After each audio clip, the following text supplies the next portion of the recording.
Hey everybody, Keller here, coming to you on day 28 of the quarantine here in Los Angeles. It's getting harder by the day, but we can do it. And I'm coming with another video from my new series, Bedside Manner, bringing medicine from my living room to yours, where I'm trying to answer some of the questions that my friends and family are coming to me with about the coronavirus. And today I'm tackling a question that's coming up a lot. Should I be wearing a mask? What is up with masks? It feels like the guidelines keep changing, Should I wear one? Should I not? What kind should I be wearing? So sit tight. I'm gonna dive in, give you the skinny, give you the rundown, and hopefully answer some of your questions about mask wearing and the coronavirus. So the first thing you need to know is that the thing that's been driving recommendations regarding masks up until this point has been availability. At first, when the coronavirus came out, the CDC was not recommending masks for the general public because frankly, there was a shortage of them and healthcare providers needed them for personal protective equipment. Now they're starting to shift their tone a little bit, saying that, perhaps it's a good idea for people to be wearing masks. But I want to give you the rundown about what that recommendation really means. All right, so you with me? First thing, let's talk about the kinds of masks out there. Now, you might have all already heard of the N95 mask. And the N95 mask is a particular snug-fitting mask whose fibers are closely woven enough together that they actually can prevent the virus, the coronavirus, from entering through the mask into a person's airway. This mask should be reserved for healthcare practitioners who are dealing with possibly infected patients on the front line. Do not go out there looking for N95 masks because the doctors who are in the hospitals and at the clinics treating coronavirus patients desperately need them. So that brings us to a second kind of mask, one that you might be able to find out there, which is your standard surgical mask. This is one that you can probably buy at Home Depot or other kind of home supply stores, or you might be able to get online now that we've got more supply coming in. But there are some things to know about a standard surgical mask. Believe it or not, when we doctors wear standard surgical masks in surgery, it's usually to prevent us from coughing or sneezing or infecting the sterilized patient. So these masks don't do a great job at preventing you from breathing potentially contaminated air.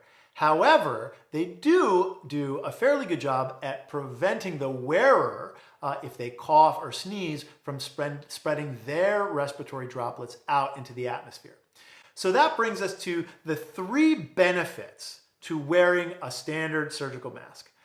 The first is that it may help prevent the spread of the coronavirus by asymptomatic people. We now know that about 5 to 10% of people with the coronavirus have such mild symptoms that they might not even know they have it. And they can go out into the community and cough or sneeze and spread that virus into the atmosphere.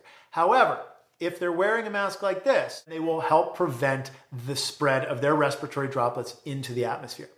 A second benefit of wearing a standard surgical mask is that it might prevent you from actually touching your own face. If you don't touch your face, you have a much lower chance of actually rubbing the viral particles into your mucous membranes where they can start the infection.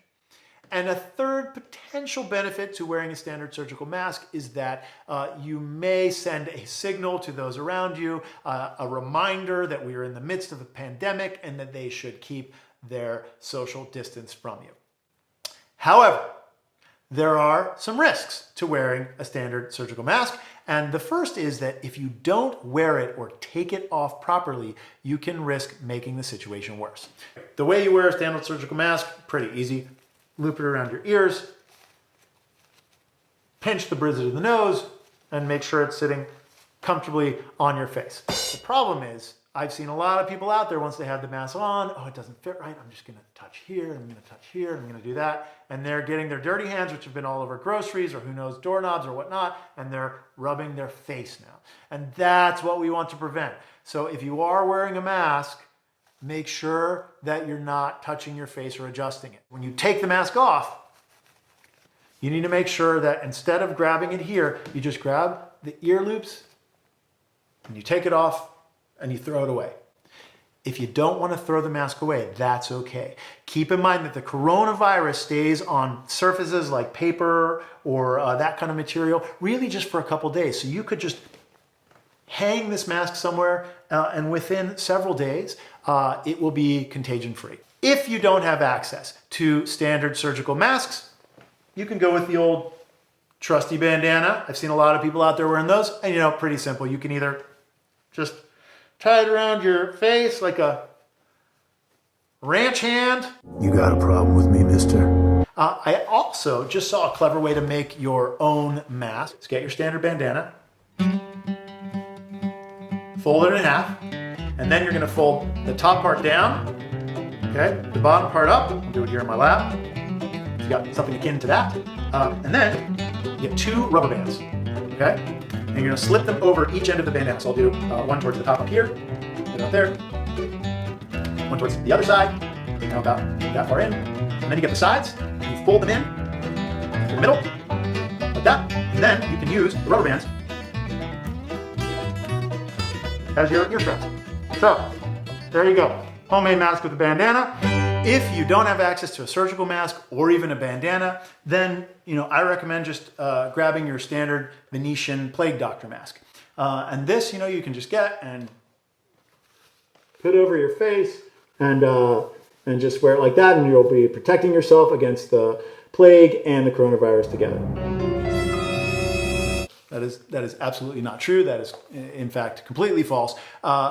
This is, incidentally, the masks that doctors did wear back in the Middle Ages to protect themselves against the plague. But this was before the germ theory, where they thought just by stuffing the nose with some lavender, they could protect themselves from the evil humors coming off of the infected patients and keep them from getting sick. A lot of doctors died. Anyway, that's that. Little question answering on mask. I hope it was helpful. I hope you guys are remembering to stay safe, to wash your hands, to not touch your face. And yes, I recommend if you're gonna go outside and you're gonna be in areas of public, then wear a mask if you have one, or tie a bandana around your face. If it won't exactly protect you from catching the coronavirus, it will protect you from spreading it to other people. And we need to get the numbers down and flatten that curve. All right, guys. Thanks for hanging out, and see you next time.